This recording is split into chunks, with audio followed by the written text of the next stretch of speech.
마태복음 28장 11절에서 17절 날조된 진실이라는 제목으로 말씀을 증거하겠습니다. 자, 11절에서 17절 초반부 같이 읽겠습니다.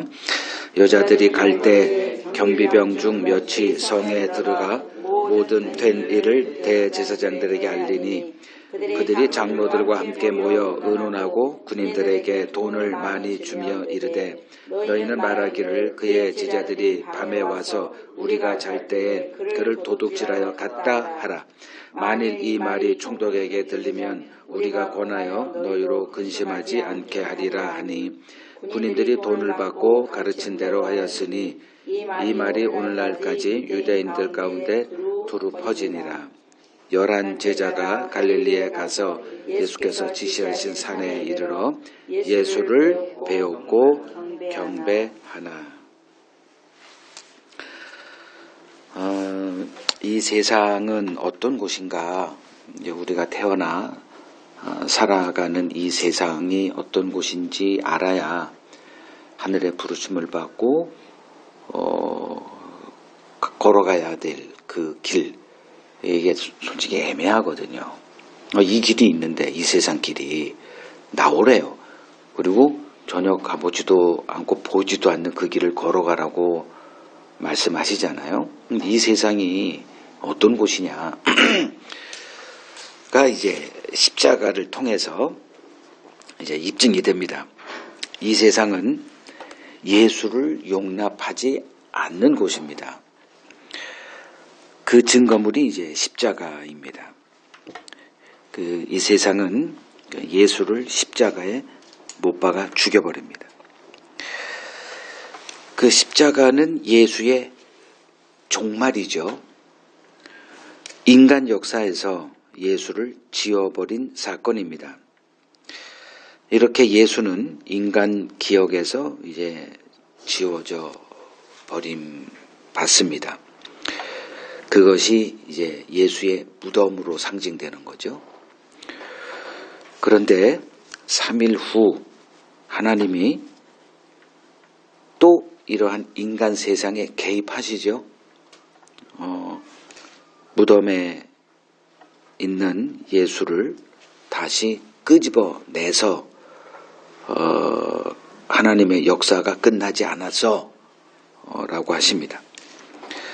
하나님은 이 일의 증인을 세우고자 몇 명의 여인들의 마음을 움직여서 안식일이 끝나는 새벽 미명에 예수 무덤으로 나아가게 하십니다.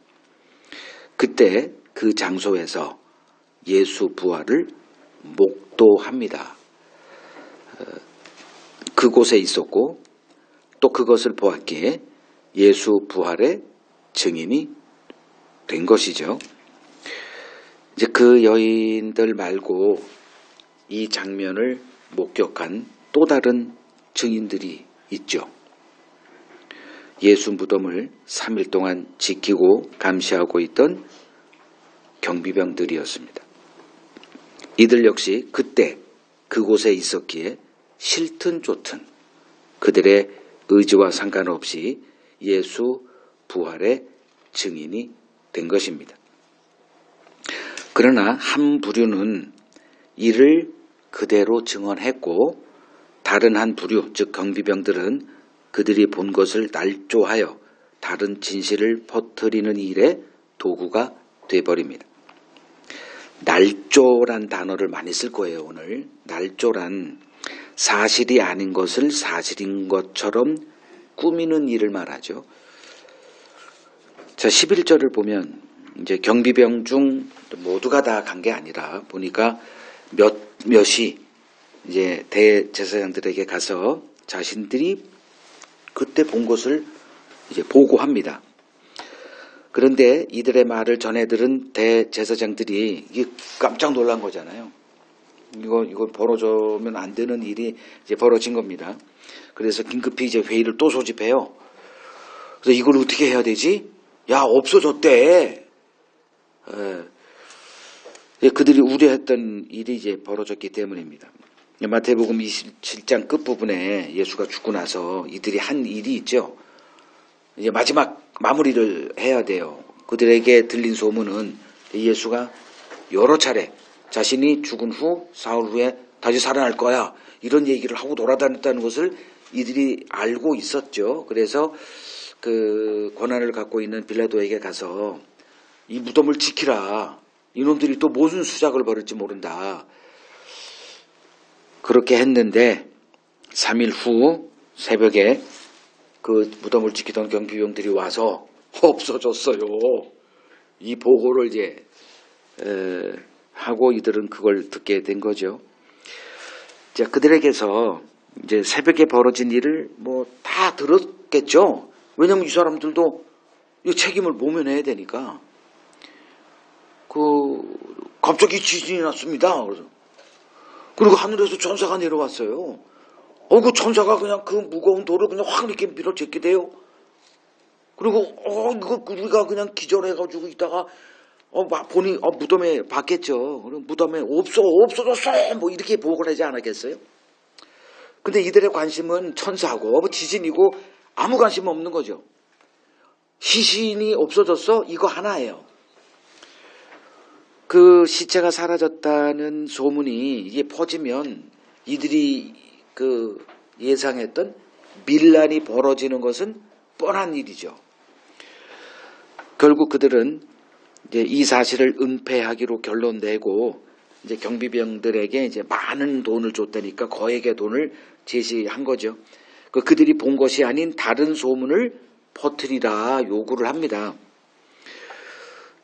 예수 제자들이 밤에 예수의 시신을 몰래 도둑질하여 갔다라는 이 날조된 진실을 그들이 생산해냈고 그들에게 거액의 돈을 주고 이것을 퍼뜨려 달라.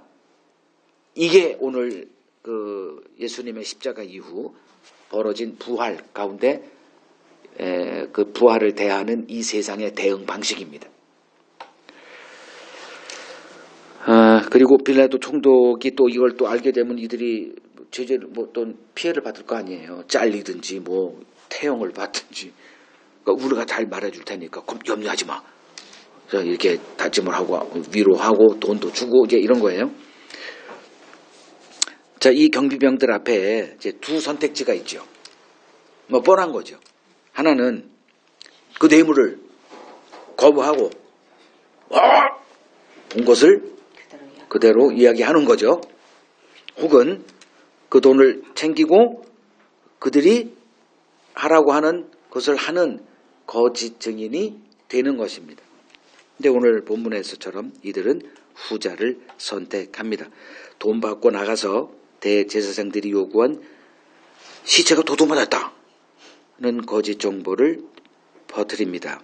이 일로 인해서 인간 세상 역사에 예수의 부활은 날조된 이야기 혹은 기독교인들이 좀 이렇게 순진한 기독교인들이 신봉하는 한 신화로 자리매김하게 됩니다. 이같이 하나님의 역사는 우리들이 살고 있는 이 세상에는 날조된 역사와 섞여서 이렇게 이해되고 이렇게 존재해요. 자, 이 세상은 결코 진실을 용납하지 않습니다. 다시 말해서 이 세상이 가장 두려워하는 것이 무엇이냐? 진실이라는 겁니다. 이 세상에서 진실을 기대하는 것은 순진한 생각에 불과합니다. 하나님은 우리에게 진실이라는 핵무기, 핵폭탄을 우리에게 장착하여 세상에 내보내십니다. 결국은 어떨지 대충 짐작이 될 거예요. 왜 예수님이 너희가 나로 인하여 세상의 모든 민족에게 미움을 받고 결국은 죽임을 당하게 될 것이다 얘기를 하셨는지 좀 그 실체를 오늘 좀 이해하는 시간이 되었으면 좋겠습니다. 자, 오늘 본문은 날조된 진실이 유포되는 두 매체, 두 구조를 이제 보여줍니다. 그러니까 날조된 진실의 생산자가 있죠.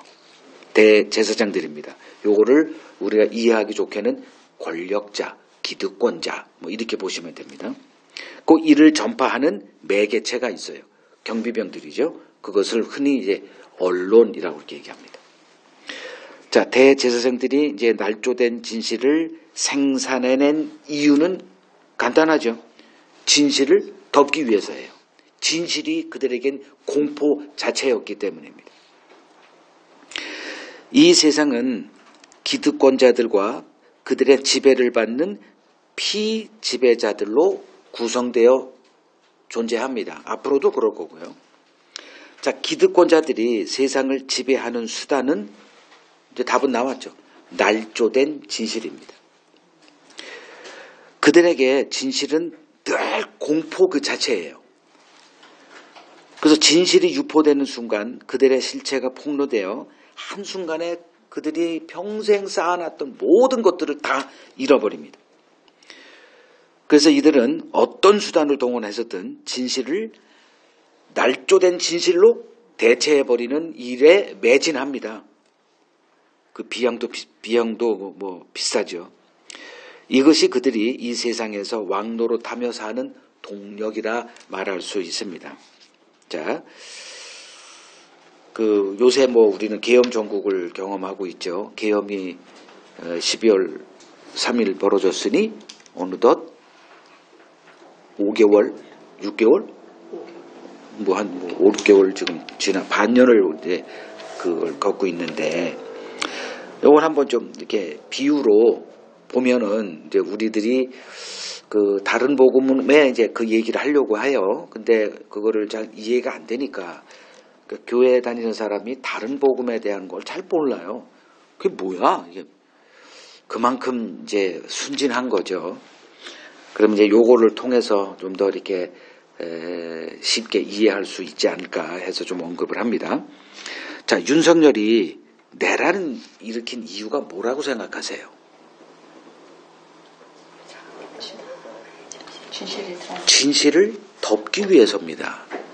그 전에 좀 공부를 한 사람들, 그러니까 거기서 막 그 뉴스가 이렇게 나오는데 그 뉴스가 뭔지 몰라요. 뭐 이런 뉴스 저런 뉴스 뭐 그거 정말 뭐 하여간 그래요. 현실은. 근데 그걸 잘 분석하는 그걸 또 제가 좀 언급을 할 텐데, 그 정리를 해놓지 않으면 그냥 희생자로 이렇게 전락해요. 그 나중에 칵 뒤통수 맞고 그렇게 됩니다. 뭐 여러 가지 뭐 이유는 솔직히 저도 몰라요. 지금 내가 알아서 하는 게 아닙니다. 근데 이 세상을 한 65년 좀 살아보니 이제 보여요. 어떻게 보여요? 그거 묻지 마. 그거 나 할 거야, 그거. 대충 살면 몰라요, 여전히. 나이 앞이지. 70, 80, 그 노인네가 지혜롭다. 그거 다 뻥이요, 다. 각자 도생의 삶인데. 자, 그가 덮고 싶어 했던 진실이 무엇이었는가는 이제 그 실체적 진실이라 그러죠. 그 앞으로 이제 드러나게 될 겁니다. 그러나 다는 안 드러날 거예요. 이제 장담합니다.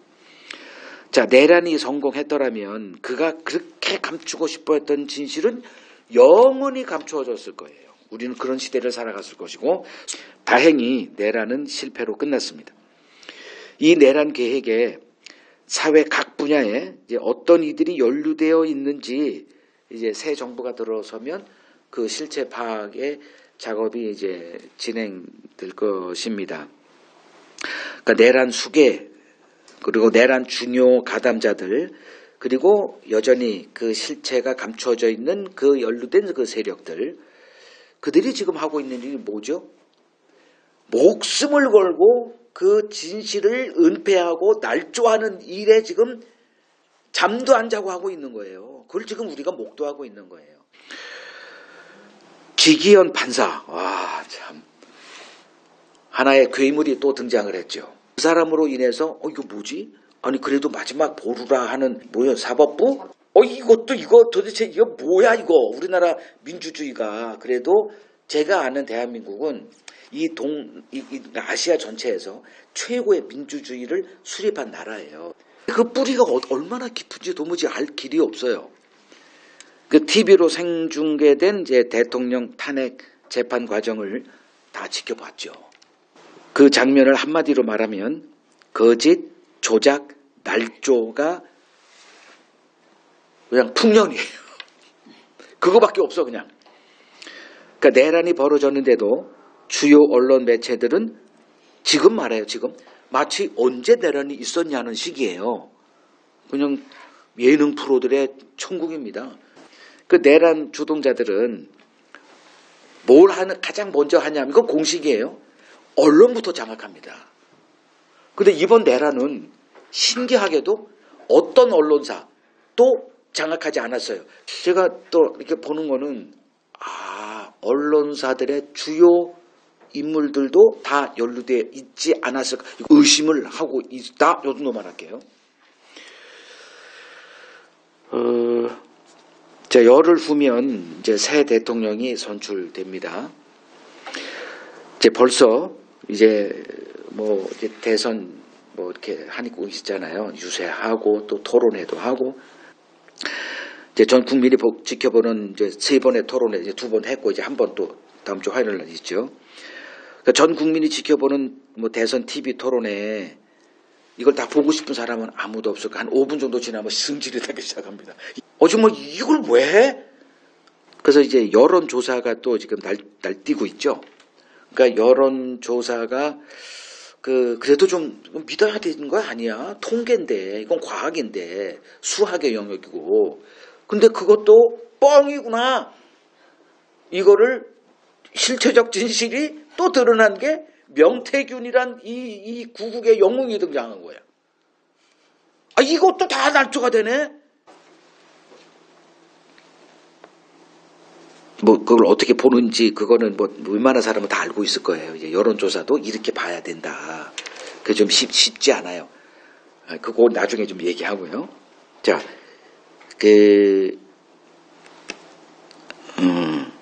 이제 언론사들이 이제 계속 아까도 얘기했잖아요. 이 언론사들이 이 계엄과 연루됐을 가능성은 굉장히 농후하다고 저는 생각합니다. 왜냐하면 장악을 안 했거든. 가장 기본이 언론사부터 장악하는 거예요. 깜깜이 만들어 놓고 자기들이 하고. 그 언론사들이 내미는 여론조사가 왜 날조가 될까 설명을 조금 했습니다. 빨리 알아들으세요. 그러면 이제 우리의 방패막이가 그러면 하나가 좀 있어야 되지 않아요? 있어요. 등장했어요. 기본 포교는 보통 1000명 안팎입니다. 1050명 요 정도. 모든 그 여론조사 매체가 언론사들이 다 곧 1000명 안팎이에요. 근데 여론조사는 뭐가 깡패죠? 표본조사 숫자가 깡패입니다. 15,000명을 하는 여론조사가 나왔어. 그러니까 1000명과 15,000은 15,000이 압도적으로 정확도에 근접합니다. 그 숫자예요. 숫자 싸움이에요. 근데 너무 돈이 많이 들어가니까 계속 생산해내야 되니까 안 하고 있었어요. 1000명으로 이렇게. 그거 다 인정하는 거예요. 근데 15,000명 여론조사 꽃이에요. 15,000명. 그래서 돈 많이 들어가겠다. 비싸요. 복잡합니다.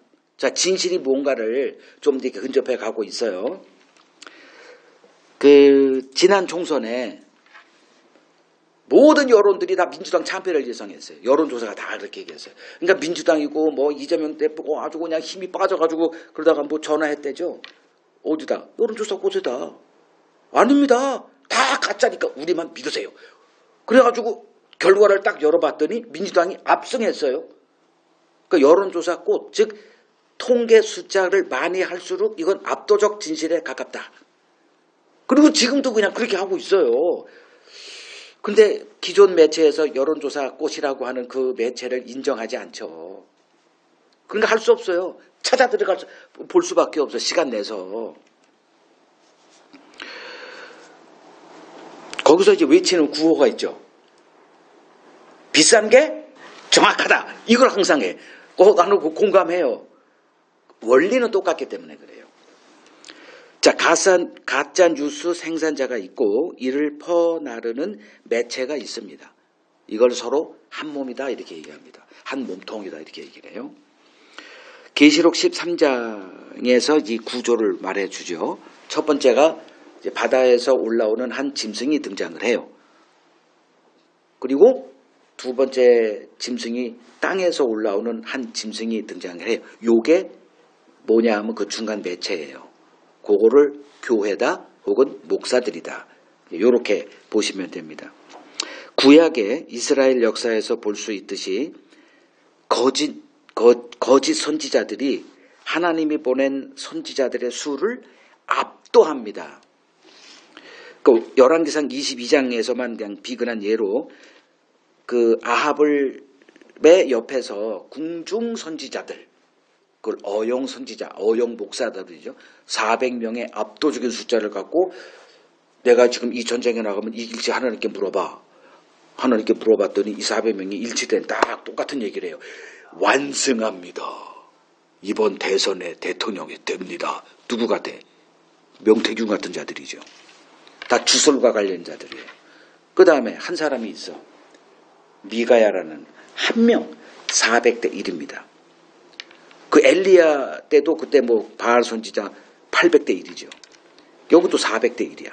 그러니까 영적 세계에선 다수결의 논리가 성립이 안 됩니다. 근데 대부분 사람들이 교회를 선택할 때 이 다수결의 원리를 따르죠. 성장한 교회, 대형 교회가 맞다. 이렇게 생각해요. 그러면 안 되죠. 이걸 제대로 알아야 돼요. 그 진실의 세계에선 늘 소수가 진실의 자리에 서 있습니다. 그 마태복음 7장 13절에서 14절에 얘기하잖아요. 넓은 문으로 들어가는 자는 뭐 그 끝은 넓은 문 다 안 돼. 누가 봐도 그게 진실의 길이에요. 근데 끝은 멸망이래. 이게 간단한 얘기가 아니에요. 복잡한 얘기예요. 뭐 다 외우고 있죠. 그거 모르는 신자가 어디 있어요.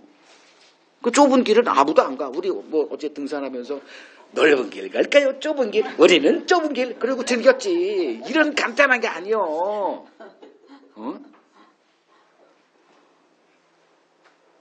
압도적 다수의 선지자들이 선포한 예언은 값싸고 단순하고 매력적인 예언들이에요.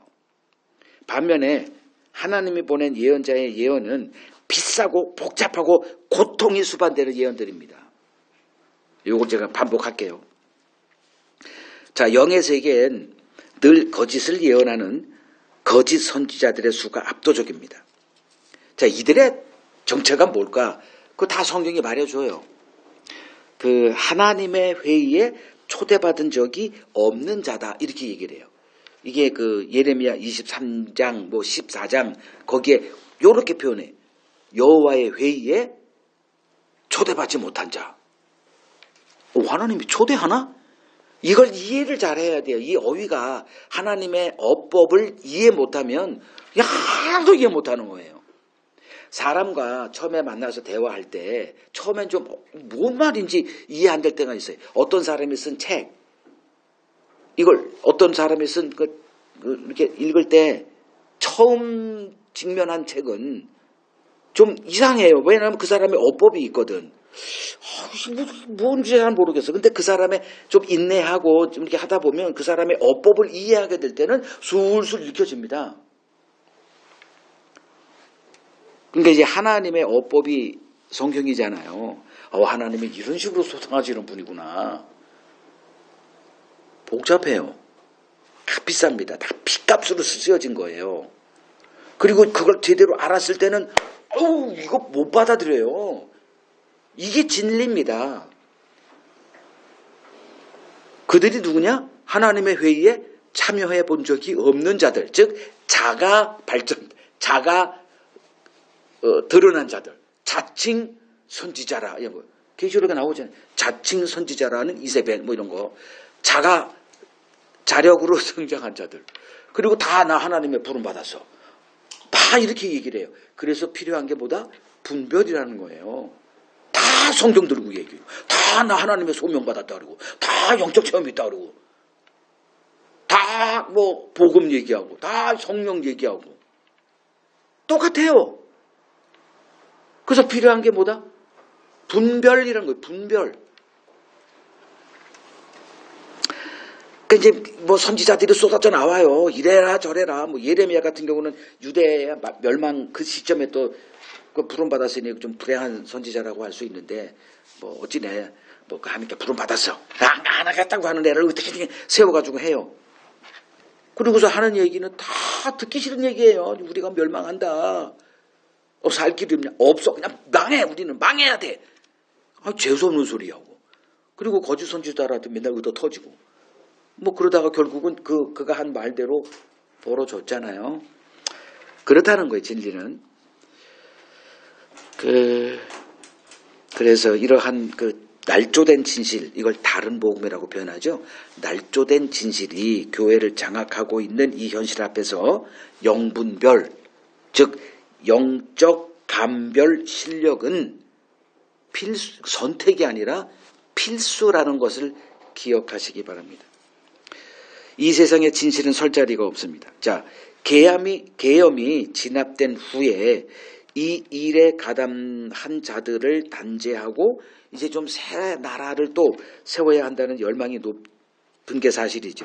그러나 우리가 직면하는 현실은 냉혹하죠. 여전히 진실은 바다 깊은 곳에 이제 감춰져 있을 뿐입니다. 뉴스들은 쏟아집니다. 그 뉴스들은 대부분 값싸고 단순하고 자극적이에요. 날조된 진실은 죽지 않습니다. 그거를 계시록 13장의 3절에 머리 하나가 상하여 죽었으나 곧 상처가 났고 또 등장해요. 그러니까 사람들이 또 따라요. 요 구도예요. 날조된 진실은 안 죽습니다. 아무리 진압을 해도 또 살아나요. 또 사람들은 그걸 따라가고요. 우리는 이들을 견디며 살아야 합니다. 그 실체를 알고 있는 것이 이렇게 중요한 이유죠. 자, 우리나라에 언론사가 몇 개인 줄 아세요? 2021년 기준으로 6,800 얼마래요. 그냥 7,000개나 됩니다. 자, 언론의 생명이 뭡니까? 그러니까 교과서적으로 진실 보도죠. 공정하게 보도하는 거예요. 어디 치우치지 않고. 그러니까 뇌물을 받으면 안 돼. 돈과 관련이 되면 안 돼. 경비병들이 그걸 봤어요. 근데 거짓 증인으로 세워지죠. 거기에 뭐가 있어요? 돈이 있죠. 요새 언론사가 마찬가지죠. 교회는 목사들이 뭘 꿈꿔요? 목사들의 머릿속엔 뭐예요? 교회 성장입니다. 뭐죠? 돈이에요. 자, 언론에 대해서 얘기하면은 그 중간 매체예요. 요걸 비유로 여러분들 영적인 것과 연결시키면 쉬울 거라 생각해서 말씀을 드리는 거예요. 자, 언론은 권력기관을 감시 고발하는 역할을 하죠. 자, 이 언론이 너무나 중요한 기관이기 때문에 그들에게 그에 준하는 권한을 부여합니다. 그냥 나라는 이제 입법, 사법, 행정 요렇게 돼 있는데 거기다가 사법, 네 번째 법, 그걸 언론이다 이렇게 권한을 이렇게 줘요. 법으로는 뭐 없지만 우리는 그냥 그렇게 인정해 줍니다. 그러나 늘 그랬듯 언론은 뭐와 결탁해? 권력과 또 결탁합니다. 그래서 최상위 권력으로 존재합니다. 늘 그래왔어요. 그 어떤 권력보다 더 사악한 사회 악성 종양에 대해서 이 세상을 지배합니다. 이 구조가 계시록 13장에 요걸 좀 이해하시고 좀 읽어보시면 요런 구조구나를 보게 될 거예요. 자, 2014년 세월호 사건이 벌어졌죠. 이때 언론사들이 쏟아낸 기사를 보고 사람들이 다 경악했습니다. 이게 무슨 기자들이야? 해서 등장한 어휘가 기레기죠. 자, 날조된 진실의 생산지가 이제 기존 언론이라는 사실을 그때 이제 눈을 뜨기 시작을 했습니다. 그래서 다른 대안이 이제 등장하게 됐고, 지금 TV 뉴스를 보는 사람들은 그냥 순진한 사람들이다 이렇게 보면 됩니다. 그래서 모두 이제 유튜브로 옮겨갔죠. 똑똑한 사람들, 그 자리에서 서 있을 수 없는 이렇게 해직 사람들, 뭐 이런 사람들이 다 거기서 고맙게 그 수고를 하고 있어요. 물론 이제 뭐 광고하대 보니까 라면 먹고 뭐 순두부 먹고 뭐 난리를 쳐 그 사람들이 거기서 까불어대고 왜 먹고 살아야 되니까. 뭐 아는 업체 있으면 좀 오라고. 그래서 거기서 우리 광고합시다. 고기 구워 먹고 이거 뭐 어디 뭐 아이고 참.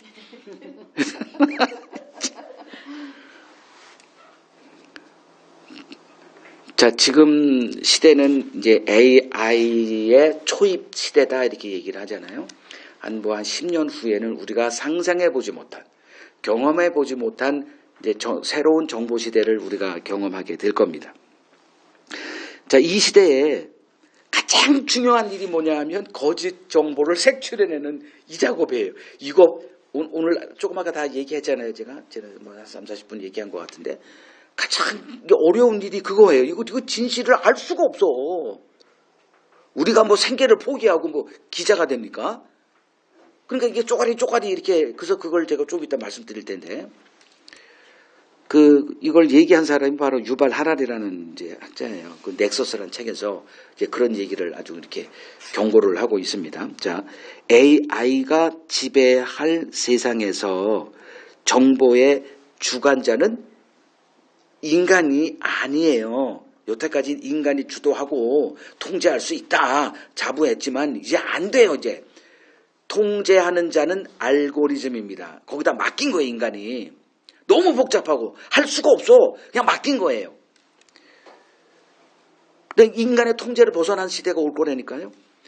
그 과정이 너무 복잡해서 이제 AI가 생산하여 보여주는 그 결과물, 정보의 과정을 누구도 몰라요. 이제 갑자기 딱 이렇게 이걸, 그래도 우리가 한 거는 너 어디서 누구한테 들었어? 진짜 그래서 또 탐사 가서 그 사람 만나보고 제3자 누구한테 들었어? 그래갖고 또 이렇게 하는데 이 과정이 너무 복잡해서 알 수가 없는 거예요. 그냥 똥 내미는 어떤 결과물, 그걸 가지고 이제 맞아 이거? 이해되시죠? AI 학습 방법은 간단해요. 그냥 인터넷에 올려진 모든 정보, 거기에는 가짜 육수래네. 가짜 육수.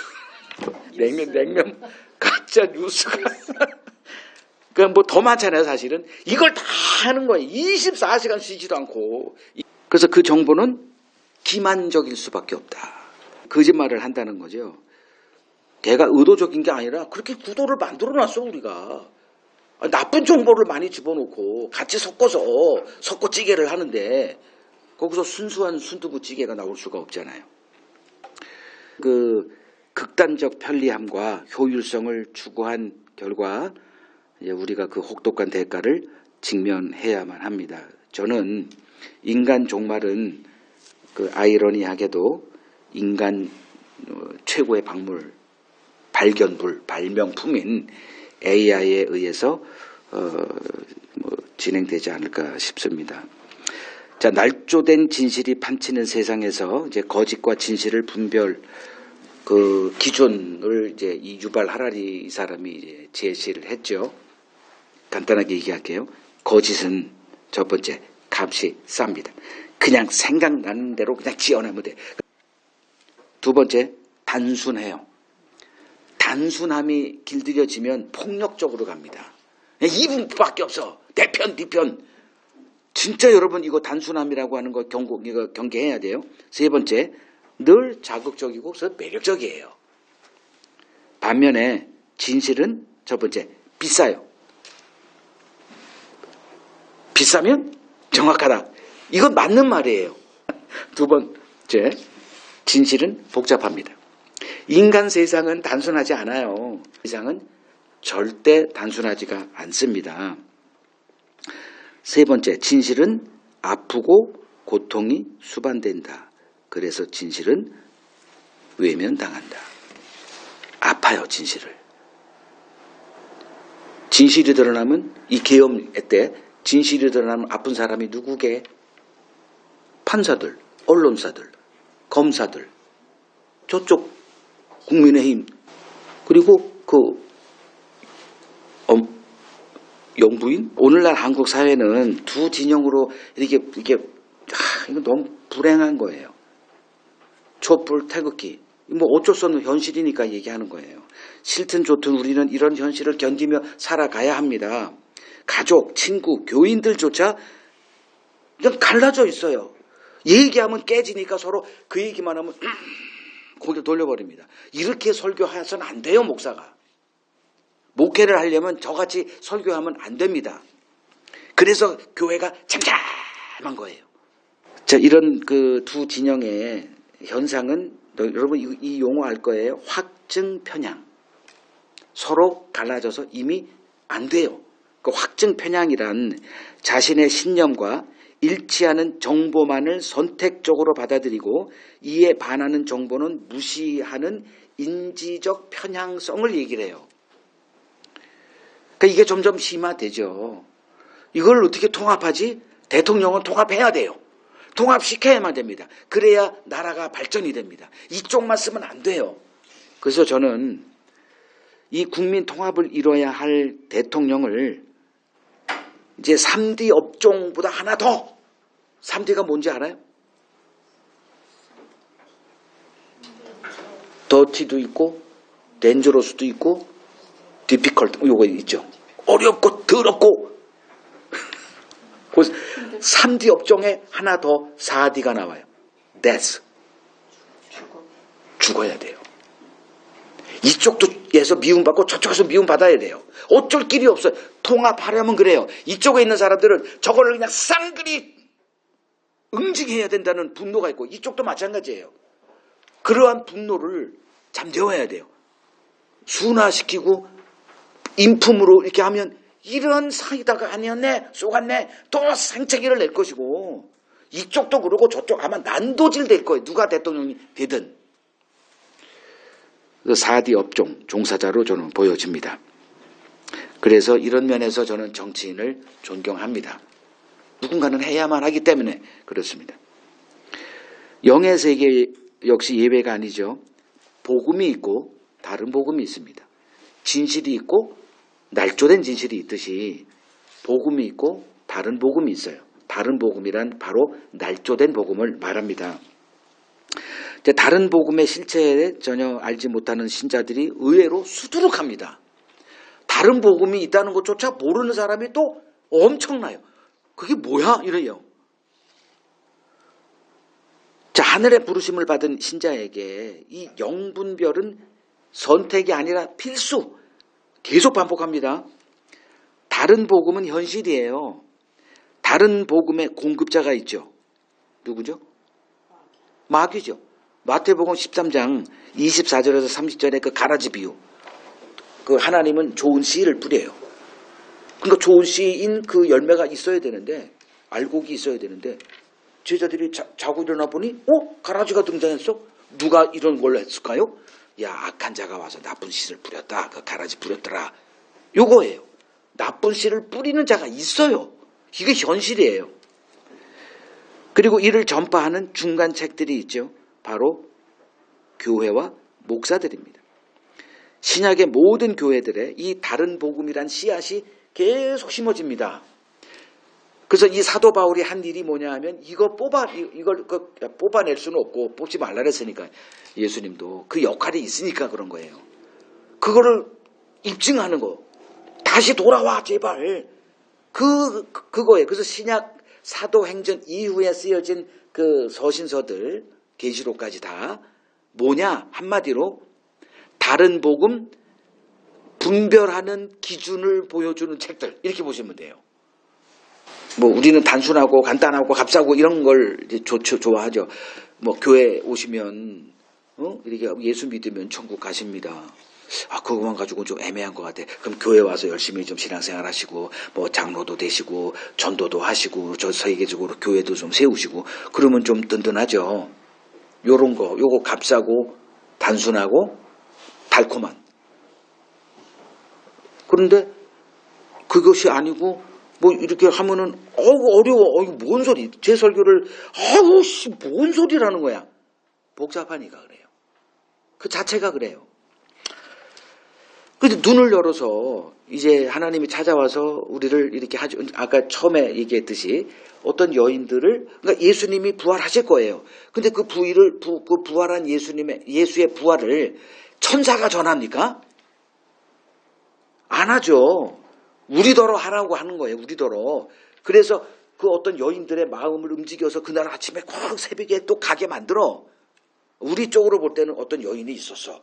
인간 드라마예요. 근데 하나님의 드라마는 갑자기 그게 그냥 깜짝이야. 이거 하고 싶어. 이런 거 어쩔 수 없어. 그냥 가야 돼. 그렇게 해가지고 거기 갔더니 또 그걸 보고 니들이 정리가 이렇게 되는 거예요.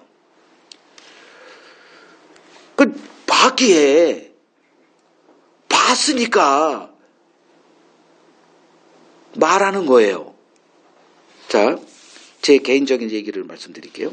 5.18 광주 민주화 운동이 벌어졌을 그때에 저는 대학교 1학년생이었습니다. 7학번이에요. 저는 그건 몰랐어요. 그런 일이 아나?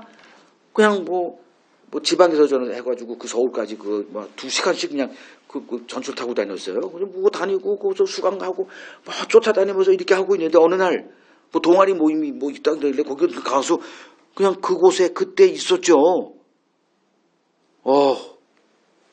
깜짝 놀랐어요. 아니, 이게 뭐지? 난 무슨 다큐를 틀어주는데 이게 뭐야? 근데 이게 진짜 벌어지고 있대, 우리 지금. 그걸 처음 알았어요, 저는. 참 견디기 힘든, 뭐지, 이거? 그때가 지금 몇 살이야? 20몇 살인데. 생전 처음 겪는 그 분노. 그건 정의감? 그걸 내가 정의를 왜 느껴요? 내가 살기 바쁜데. 근데 그때 처음으로 정의의 분노? 이런 거. 이게 그냥 각자가 아주 아무것도 못해, 그거 보는 순간에. 그리고, 이제 길거리 데모 참여했죠. 그리고 광주 항쟁 주모자, 이 전두환 이 새끼. 응? 전두환 정권 물러가라, 그냥. 내가 전두환 내가 만나나 봤나? 나 알지도 못해. 그 사람 성격도 몰라. 근데 그놈은 나쁜 놈이야. 이 살인자. 그냥 외치는 거예요, 그냥. 그 끔찍한 영상을 안 봤으면 내가 왜 그걸 합니까? 나도 그냥 하면 되지. 근데 봤거든. 중무정한 군인들이 곤봉으로 그냥 때려. 왜 때리는 거야? 나 몰랐어, 솔직히. 그냥 잡아, 그냥 패. 질질 끌고 가고 그리고 깜짝 놀란 건, 죽었더래. 그래서, 지금이 어느 시대인데, 뭔 소리야. 그 관들에, 태극기가 씌워져 있는 관들이, 다큐 영상, 그냥 지지하는 거기에, 나 솔직히 그건 날조인 줄 알았어요, 누가. 근데 믿어줬고, 이런 일이 벌어졌네? 그래서, 그 길거리 데모에 뭐라도 했어야 되니까, 가만히 어떻게 이렇게 있습니까? 그래서 참여했죠. 그 중무장한 전경들은 이렇게 쿵쿵 이거 방패를 쾅쾅 치면서 헬멧 같은 이거 쓰고 옛날 로마 군인들 봤던 그걸 딱 그냥 수백 명들이 앞에서 이렇게 오고 우리는 아무것도 없어 그냥 이거 스크럼 짜고 그냥 이거 되게 떠밀려가지고 내가 제일 앞에 섰는데 미치겠는 거예요. 이걸 빨리 도망가야 되는데 이걸 꽉 잡아가지고 이놈들이 놔주질 않아 날. 그냥 이거 5.18이고 생각도 안 나. 빨리 도망가야 돼. 근데 뒤에서는 그 힘으로 밀려가지. 나 죽었다. 나 순교할 뻔했다니까 거기서. 그래가지고 이제 빵 체류탄에 쏘면 스크래치고 이거 다 없어. 팍 쏴도 놓고 다 도망가. 무서워 죽겠는 거예요. 그래서 보다가 저 길이 하나 있어. 걸로 도망치다가 신발이 없어지고 무서워. 뒤에서 쫓아오지. 잡히면 이제 대갈통 깨지고 이제 난리가 나니까 이제 담도 없네. 그 담을 넘어 내가. 홍길동이 되는 홍길동. 그래가지고 담을도 없고. 아이고 그리고 어떻게 집에 갔어. 그 엄마는 너 신발 어디 갔냐. 아이고 이렇게라도 해야 그 전두환 독재 정권에 맞서 투쟁하다가 이걸 민주화 운동이라 그러죠. 다른 데도 다 했는데 유독 거기만 이렇게 한 몇만 명? 4만 명인가?를 이렇게 보냈다는 거 아닙니까? 놀란 것은 그 소년이 온다. 거기에 깜짝 놀랐죠. 그때 거기에 있는 사람들 숫자가 4만 명인가? 나중에 숫자는 보정하세요. 근데 그거를 한 사람당 2발씩 쏠 수 있는 2만 명인가 4만 명인가 만약에 2만 명이면 이제 40만 발의 실탄이 제공됐다는 건 다 드러난 사실이니까 와 보안이 멍멍해지는 거예요. 싹 도둑하려고 했구나, 광주를. 이런 실체적 진실은 죽을 힘을 다해서 걔들이 감춰놨겠죠. 그리고 여전히 누가 발표했느냐? 전두환의 죽음과 함께 영원한 그냥 밝혀지지 않은 진실로 지금 우리 앞에 있는 거죠. 그렇게 맞서 투쟁하다가 계엄군 총칼에 쓰러져 죽은 자들의 빚을 갚을 수 있다고 생각을 이제 한 거예요. 이게 현실이에요. 어떻게 이제 이런 시대를 살아야 되는가. 최순실 게이트 이후에 제가 하나 습관이 된 게 있어요. 그 최순실 사건이 벌어졌죠. 그리고 이제 등장하는 사람들이 수백 명이에요. 알아들을 수가 없는 거야. 또 누가 나오고 또 그 다음날 또 누가 나오고 그 다음날 또 누가 나오고 돌아버리겠는 거야. 알고는 싶고. 그래서 그때 이제 도표를 이제 그리기 시작한 거예요. 최순실 아버지, 최태민, 그 누구 뭐 말도 없는 사람들 이거를 정리를 안 하면 못 알아들어요. 그 도표는 필수가 된 거예요. 자, 이번에 또 사건이 벌어집니다. 그리고 이제 거기에 따른 이 사건 또 이 사건 그 군인들 판사 각자 그 영웅들이 등장을 하잖아요. 이걸 연결을 시키지 않으면 이해가 안 돼. 거기에 이제 담을 넘어야 되는데 안 넘고 시끄러 새끼야 이거 한 그 까불이 그 이준석도 하나의 거기에 목록에 들어갔어. 이놈의 실체가 뭐야? 끔찍한 거예요. 왜냐하면 지금 이놈들은 다 나와 함께 그냥 사라질 사람들인데 이놈은 나이가 40이에요. 앞으로 이제 20 몇 년을 동안 이게 정치판에서 이 미꾸라지가 또 이제 흙탕물 칠 걸 생각하면 정신이 혼미해져요. 뭘 다 연결하지 않으면 이 그림이 안 그려지고 이해도 안 돼요. 뭐 해라? 진실을 알기 위해선 공부해라. 공부하지 않고서는 불가능해요. 하나님이 우리를 복음의 증인으로 부르셨어요.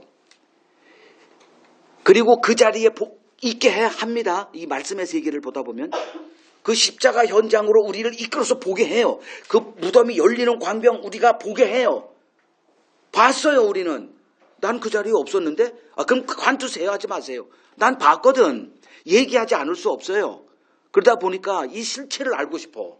이 총체적 실체, 실체적 진실, 뭐라고 부르든 이 하나님의 일이 이게 복잡한 게 아니에요. 여기에 등장한 인물만 해도 수백 명이에요. 구약이 한 600, 여기 한 200, 수백 명, 한 1000명 돼. 이걸 다 연결해야 돼요. 왜 하나님이 그렇게 증인되라고 하시니까.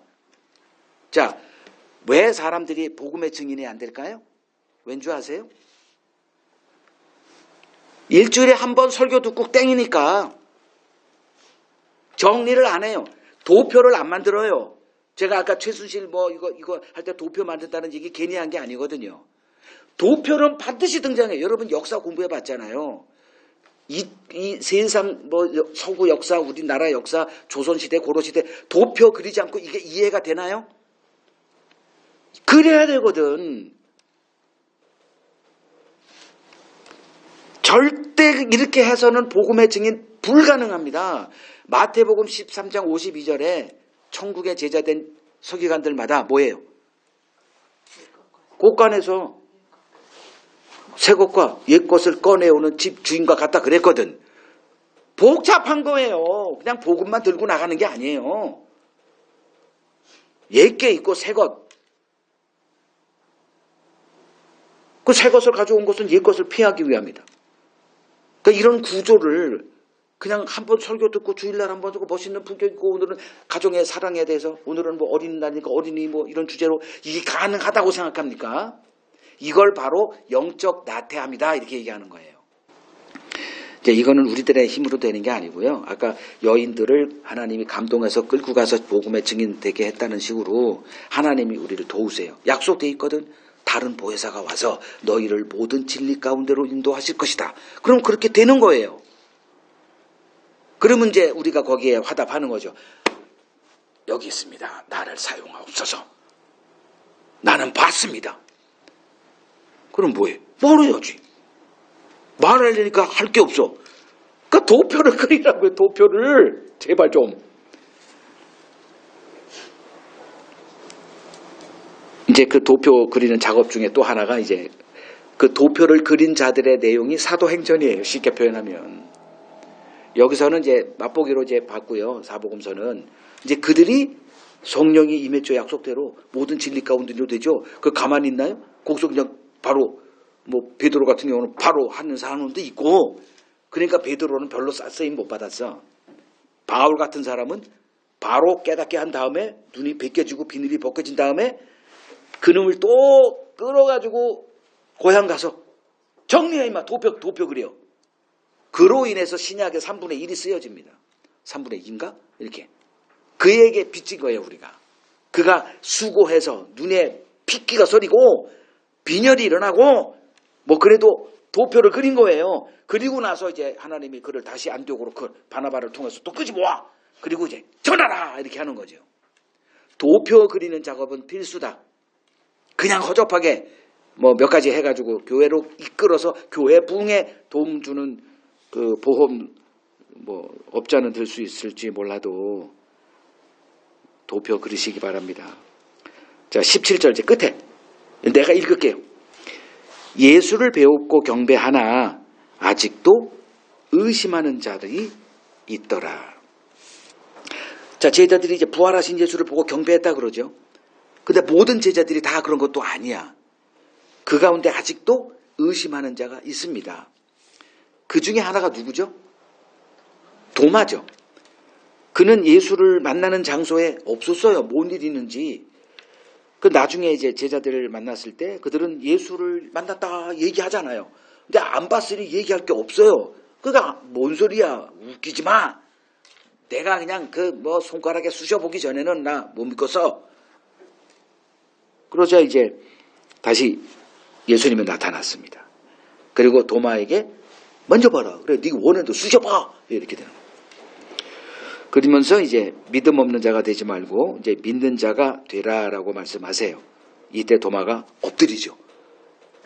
나의 주님이시요 나의 하나님이시니이다. 이렇게 고백합니다. 이때 주님이 하신 말씀이 어록이죠. 어록. 너는 나를 본고로 믿느냐? 보지 못하고 믿는 자들은 복되도다. 이걸 어록이라고 말합니다. 자, 우리는 눈으로 본 것만 믿는 자들이죠.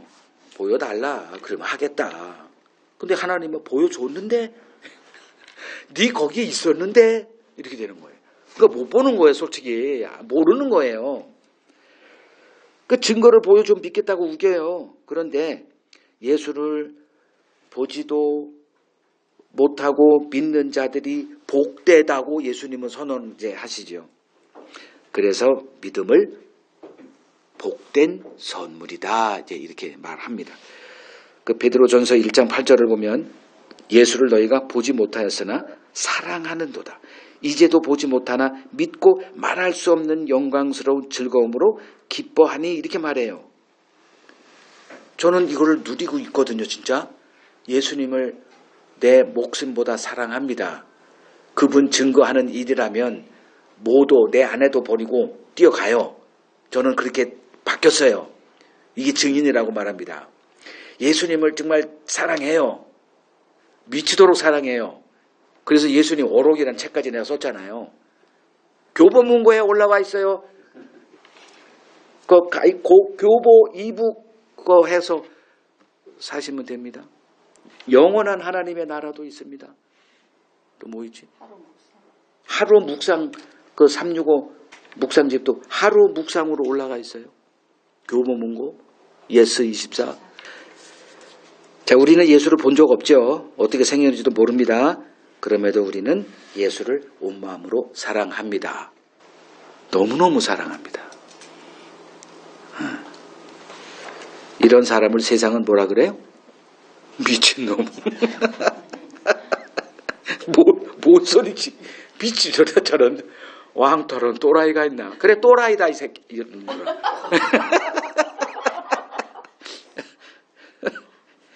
왜 그래요? 믿음이 허락됐기 때문에. 이 복된 믿음이 허락됐기 때문에 미친 거예요. 자, 우리는 세상 사람들이 인정할 만한 어떤 증거도 갖고 있지 않아요. 얘기해봤자 씨도 안 맥혀요. 근데 우리끼리는 그 증거가 통해요. 마리아가 갑자기 천사를 만났네. 그리고 그 천사를 통해서 자기가 어떻게 되고 뭐 잉태를 하게 되고 뭐 희한한 걸 들어. 그러고 나서 이제 남편한테 얘기했는데 시도 안 베껴. 그때 생각이 나. 네 친척 엘리사벳도 야, 그 나이에 임신했다? 같은 증거가 있는 거. 이건 세상에 얘기해봐도 시도 안 베껴. 그래? 그리고 이제 달려가죠, 유대로. 그리고 거기서 석 달인가 머물러 있어요. 통하니까 이걸 교회다 얘기합니다. 같은 증거. 그러나 세상에는 시도 안 맥혀. 얘기해봤자 야 저리 가 임마 미친놈아. 근데 우리끼리는 그 증거가 통해요. 그 이상하게 통해. 미치겠어. 이걸 증인이다 이렇게 얘기를 합니다. 우리는 하나님의 판단만이 중요한 사람들이에요. 하나만 잊고 마치겠습니다. 고린도전서 4장 5절. 그러므로 때가 이르기 전 곧 주께서 오시기까지 아무것도 판단하지 말라. 그가 어둠에 감추인 것들을 드러내고 마음의 뜻을 나타내시리니 그때에 각 사람에게 하나님으로부터 칭찬이 있으리라.